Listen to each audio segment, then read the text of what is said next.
Hey guys, welcome to Wholehearted. I'm Tyler Patrick, your wandering therapist, and I'm flying solo again today because I am in the backcountry in Wyoming in the Wind River mountain range, and Chase obviously wasn't able to come along with me because of his new baby and his job and things. So I told him that I would take care of our episode this week on my own.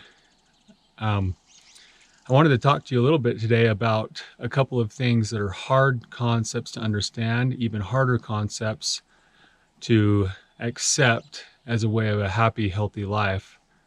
And this comes on the heels of a pretty interesting trip so far. I scheduled a trip to try to bring 3 horses into the backcountry. We were going to hike about 6 miles to our first stop, set up a base camp, and then be able to move around every day to different lakes and different mountain peaks and just go explore the area around us. And when I went to get a permit for the lake that I wanted, it was already taken for the amount of horses that they'd allow at the lake. So the ranger on the phone was really nice. He was giving me all of these different options, and he suggested a different lake that happened to be just a short little bit away from the original lake that I wanted to go to. And he said it wouldn't be a problem to get there, but that I'd have to go off trail for about a quarter of a mile to find this lake because this lake doesn't have a trail to it. So I said, oh, this will be good. It'll be an adventure. And I set it all up.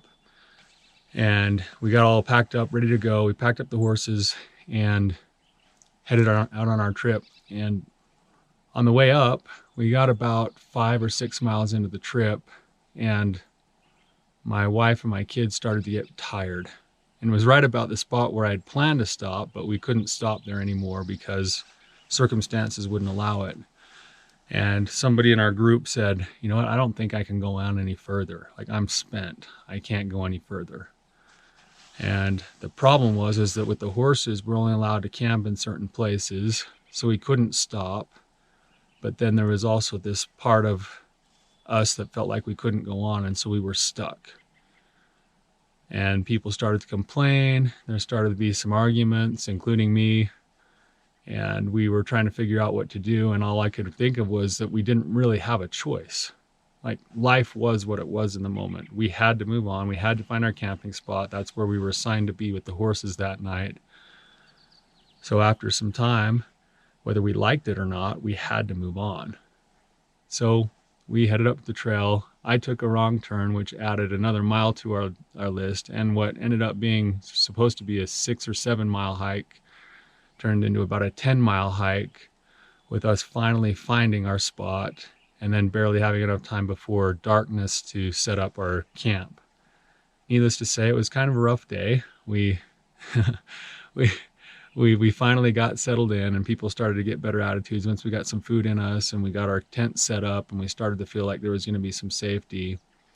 And then, as we got ready for bed, a storm rolled in. So we were kind of forced into our tents early. Luckily, we got our tent set up before the storm rolled in. And then the majesty of God unfolded, and we had a massive lightning storm.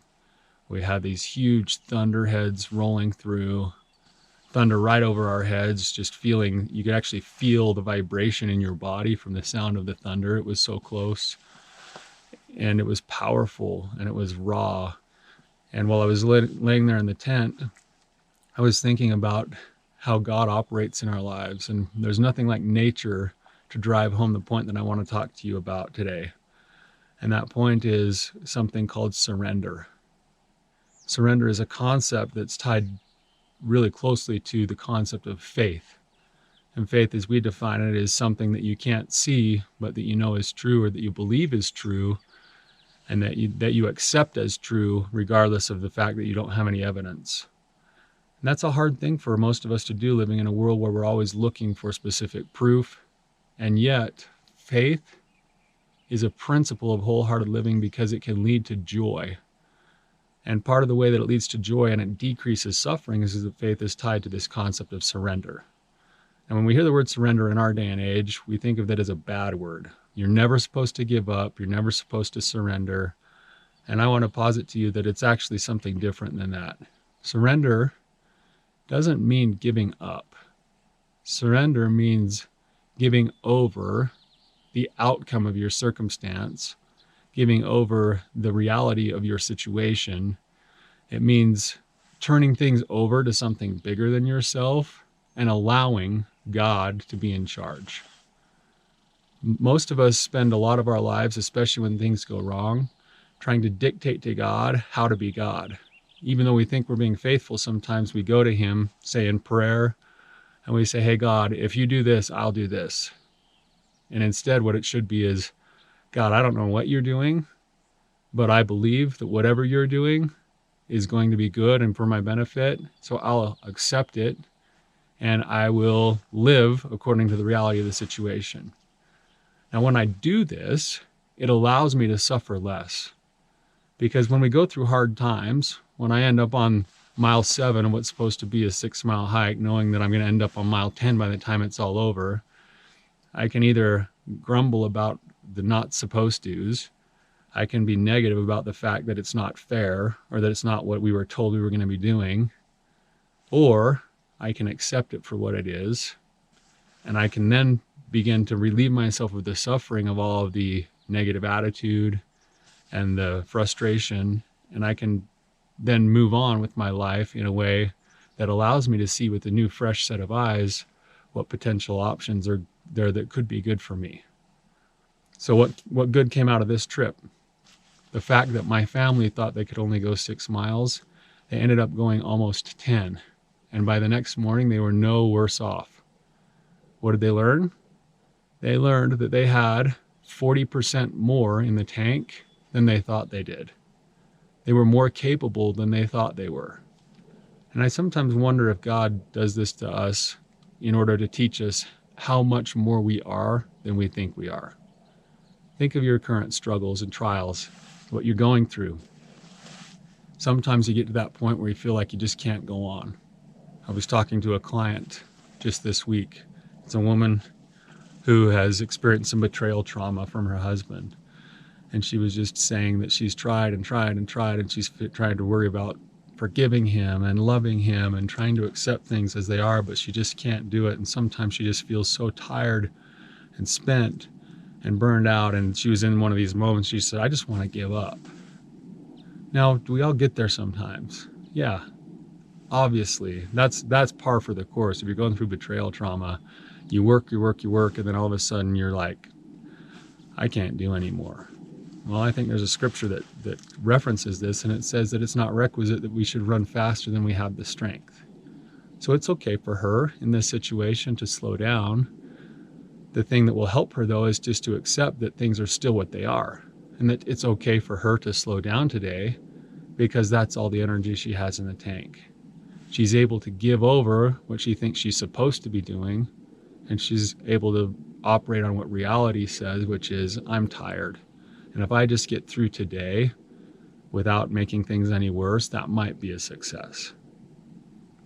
Now, another couple of thoughts about surrender.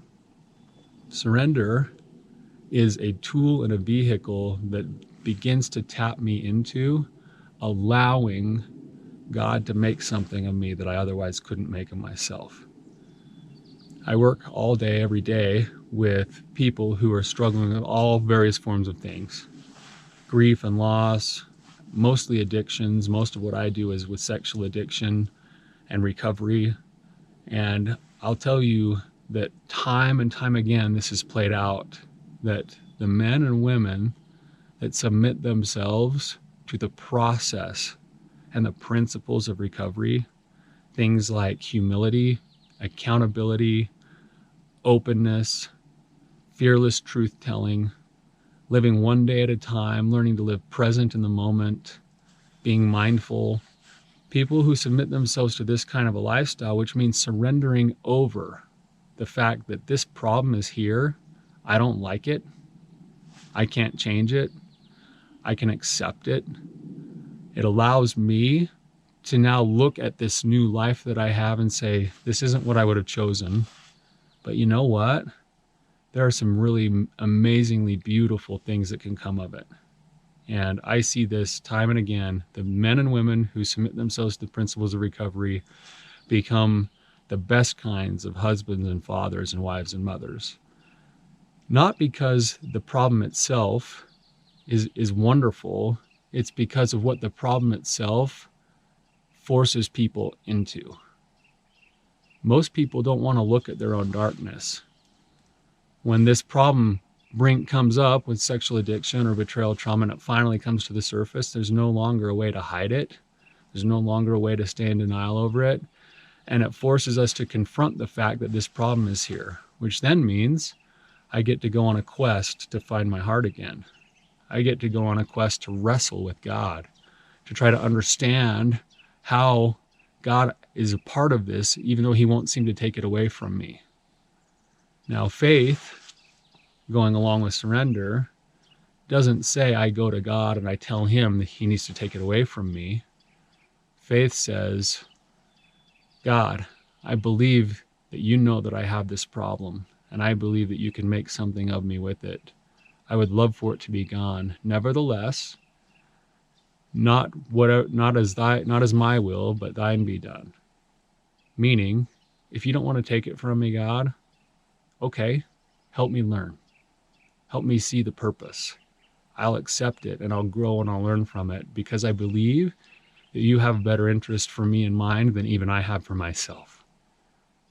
And when I can give myself over to that, now I lean myself into that process and I get to say, okay, well, this might not be going away. That means I have to strengthen my emotional health so that I know how to cope with triggers. I need to learn how to deal with emotional problems better than disappearing into my addiction or running away or getting defensive. I have to learn how to connect with other people, which is something that I haven't typically done.